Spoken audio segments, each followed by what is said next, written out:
नमस्कार, तारा त्रबोज YouTube channel पर आप सभी का एक बार फिर से बहुत बहुत स्वागत है। और आप हमारे यूट्यूब चैनल पर नए हैं तो चैनल को सब्सक्राइब जरूर करें।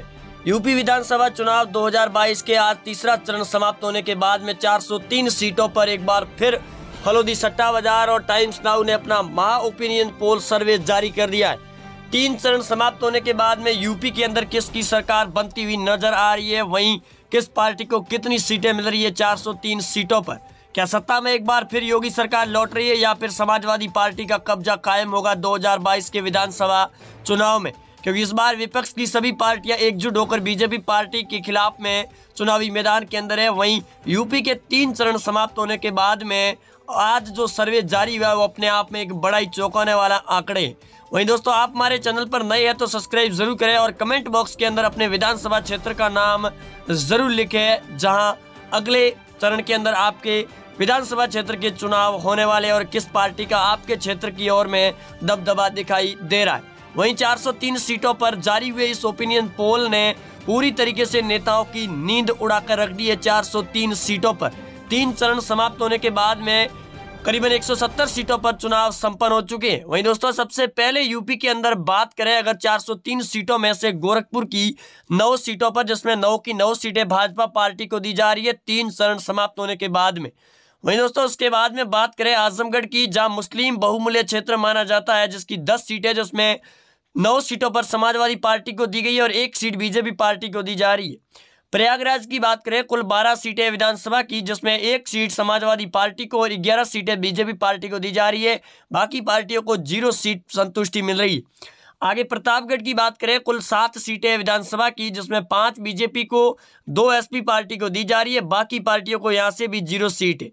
आगे वाराणसी की बात करें, कुल 8 सीटें हैं और 8 की 8 बीजेपी पार्टी को दी जा रही है। सबसे बड़ा गढ़ भी माना जाता है बीजेपी पार्टी का। वहीं इसके बाद में बात करें सीतापुर की 9 सीटों पर, जिसमें 8 बीजेपी को दी जा रही है, 1 सीट एसपी पार्टी को, बीएसपी कांग्रेस को 0 सीट है। एटा जिले की बात करें, कुल 4 सीटें, जिसमें 2 बीजेपी, 2 एसपी पार्टी, बाकी पार्टियों को यहां से भी 0 सीट संतुष्टि पर है। आगे दोस्तों बात करें गोंडा जिले की 7 सीटों पर, जिसमें 6 BJP, 1 SP party, BSP Congress को यहां से भी 0 सीट से संतुष्टि मिलेगी। वहीं आगे दोस्तों बात करें लखनऊ की 9 सीटों पर, जिसमें 6 बीजेपी, 2 एसपी पार्टी और बीएसपी को 0, कांग्रेस पार्टी को यहां से 1 सीट मिल रही है। बाराबंकी जिले की बात करें, कुल 6 सीटें, जिसमें 4 BJP, 2 SP party, BSP Congress को यहां से भी 0 सीट है। आगे दोस्तों बात करें औरैया की 3 सीटों पर, जिसमें 3 की 3 सीटें बीजेपी पार्टी को है, बाकी पार्टियों को यहां से भी 0 सीट है।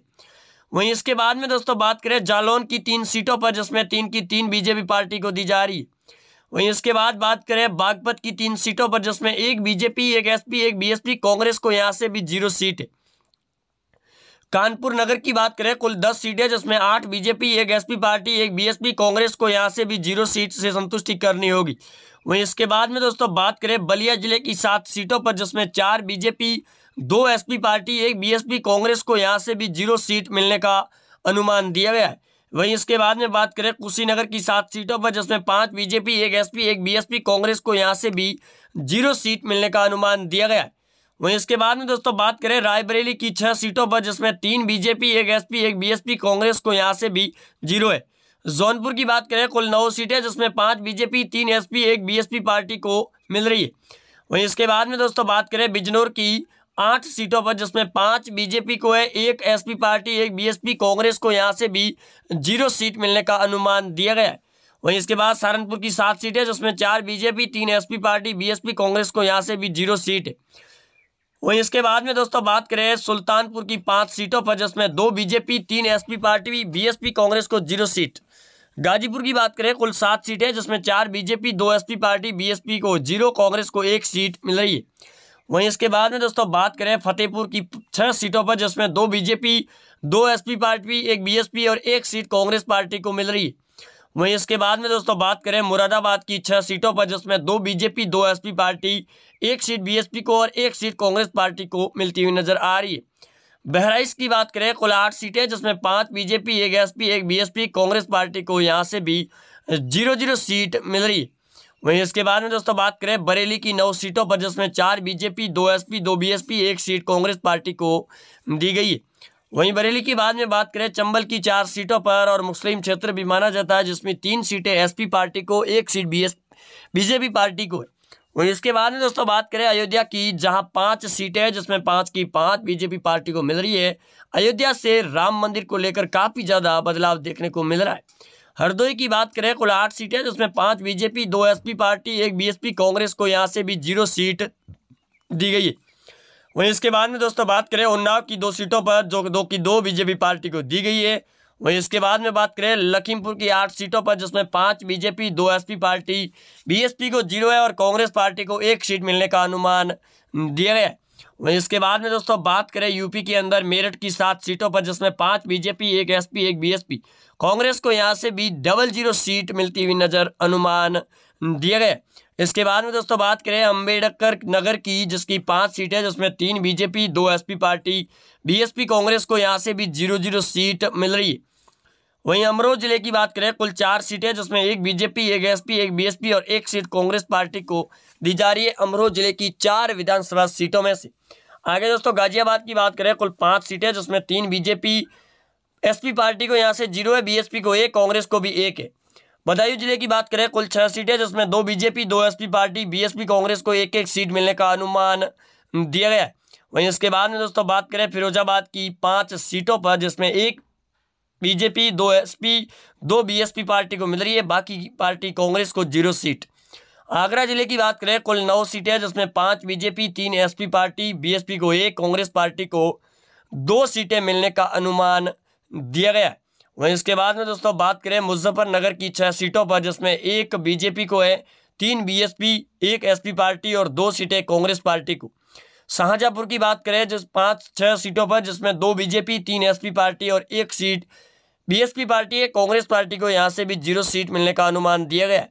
वहीं इसके बाद में दोस्तों बात करें देवरिया की 7 सीटों पर, जिसमें 4 बीजेपी, 2 सीटें एसपी पार्टी है, बीएसपी को 0, कांग्रेस पार्टी को 1 सीट मिलने का अनुमान दिया गया है। हमीरपुर की बात करें कुल 2 सीटें, जिसमें 2 की 2 बीजेपी पार्टी को है, बाकी पार्टियों को यहाँ से भी 0 सीट मिल रही है। वहीं इसके बाद में दोस्तों बात करें बागपत की 3 सीटों पर, जिसमें 1 बीजेपी, 1 एसपी, 1 बीएसपी को है, कांग्रेस पार्टी को यहाँ से 0 सीट मिलती हुई नजर आ रही है। महोबा की 2 सीटें बीजेपी पार्टी को मिलती हुई नजर आ रही है, वहीं एसपी, बीएसपी, कांग्रेस को 0 सीट है। आगे हमीरपुर की बात करें कुल 2 सीटें, जो 2 की 2 बीजेपी पार्टी को मिलती हुई नजर आ रही है। 3 चरणों की समाप्ति के बाद में यूपी के अंदर बड़े तौर पर उलटफेर है।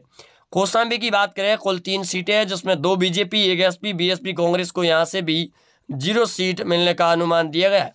आगे दोस्तों औरैया जिले की 3 सीटों पर बात करें, जिसमें 1 बीजेपी, 1 एसपी, 1 बीएसपी है, कांग्रेस पार्टी को यहाँ से भी 0 सीट मिलने का अनुमान दिया गया है। आगे दोस्तों अमेठी की बात करें कुल 4 सीटें, जिसमें 3 बीजेपी, 1 एसपी, 1 बीएसपी, कांग्रेस को यहाँ से भी 0 सीट मिल रही है। वहीं दोस्तों इसके बाद में बात करें काशीराम नगर की 3 सीटों पर, जो 3 की 3 सीटें बीजेपी पार्टी को दी जा रही है चुनावी माहौल और महासर्वे के मुताबिक।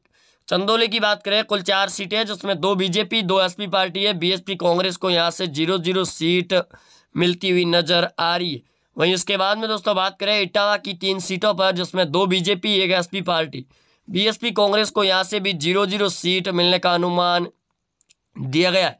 आगे दोस्तों बुलंदशहर की बात करें कुल 7 सीटें, जिसमें 5 बीजेपी को है, 1 सीट एसपी पार्टी और 1 बीएसपी कांग्रेस पार्टी को यहाँ से 0 सीट मिलने का अनुमान दिया गया है। मिर्जापुर की 5 सीटें, जिसमें 3 बीजेपी, 2 एसपी पार्टी जीत रही है, बाकी पार्टियों को 0 सीट मिलने का अनुमान दिया गया है। कुल दोस्तों 403 सीटों पर यूपी के महासंग्राम की अगर बात करें, जहां बीजेपी पार्टी को 3 चरणों के बाद 403 सीटों के सर्वे में 290 सीटें मिलने का अनुमान दिया गया है। वहीं एसपी पार्टी को 100 सीटें, बीएसपी पार्टी को 8 सीटें मिलने का है और कांग्रेस पार्टी को 4 है। अदर की पार्टियों को 5 से 7 सीटें मिलने का अनुमान दिया जा रहा है, जो अपने आप में एक नया उलटफेर होगा विधानसभा चुनाव 2022 के अंदर यूपी में, क्योंकि पिछली दफा जो सीटें मिलकर सामने आई थी उन सीटों के मुकाबले इस बार काफ़ी ज़्यादा उलटफेर नज़र आ रहा है, जिसकी बदौलत यहाँ पर इस बार काफ़ी महासर्वे में बदलाव नज़र आएगा। यूपी के इस महासंग्राम में एक बार फिर सत्ता के अंदर योगी सरकार और समाजवादी पार्टी के बीच में कड़ी टक्कर देखने को मिल रही है 3 चरणों की समाप्ति के बाद में। लेकिन सत्ता के अंदर योगी सरकार को पूर्ण बहुमत दिया जा रहा है। ओपिनियन पोल के मुताबिक times now, ABP news, Phalodi, सट्टा बाजार आज तक और जी न्यूज़ जैसे कई बड़ी न्यूज़ एजेंसियों ने अपना ओपिनियन पोल जो जारी किया था उसके मुताबिक यूपी के अंदर सरकार बीजेपी की बनती सरकार नजर आ रही है और योगी सरकार एक बार फिर सत्ता के अंदर 5 साल के लिए लौट रही है। लोगों की भी यही भावना देखने को मिल रही है। आप जुड़े रहेंगे हमारे साथ, मिलते हैं नए अपडेट के साथ। तब तक के लिए जय हिंद, वंदे मातरम।